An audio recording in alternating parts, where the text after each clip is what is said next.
दिवस मत किसी कहबार सुजोग मिलुथिबार मु निजको धन्य मन करुछि। गुरु गुरु होछि दुईटी अक्षरर समाहार, किंतु गुरुक दक्षता आम जीवन में अनेक। गुरु अर्थ होछि अंधकार और रूर अर्थ होछि ज्ञान।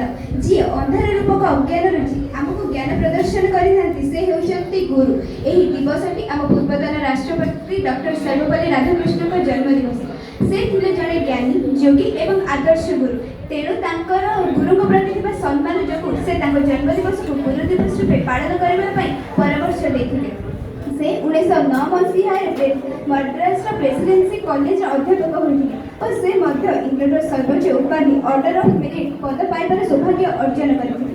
एही दुनिया प्रत्येक व्यक्ति से जने डॉक्टर हो किबा जने पुलिस किबा जने शिक्षक ता पछरे केवल जने गुरुଙ୍କର ही हाथ होइथाय। जेपरिक भगवान को मध्य भगवान हेबार ताको गुरु सहायक होइथिले। आमे तो सामान्य मनुष्य मात्र, आमको भी गुरु निहाती आवश्यकता।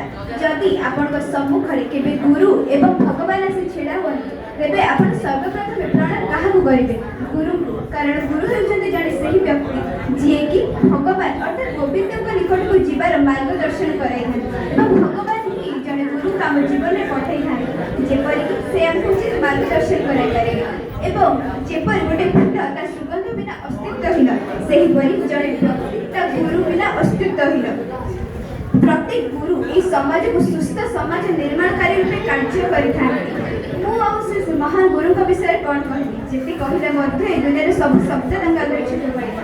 मु शेष को एति ही कहबी ना तांको प्रशंसा लोड़ा ना तांको सुंदर रूपरी उपहार लोड़ा तांको लोड़ा तो केवल आत्म शांति और सही शांति से भी प्राप्त करि पाइबे जेबे तांको विद्यार्थी रे दुनिया रे जस दान हो पाइबो।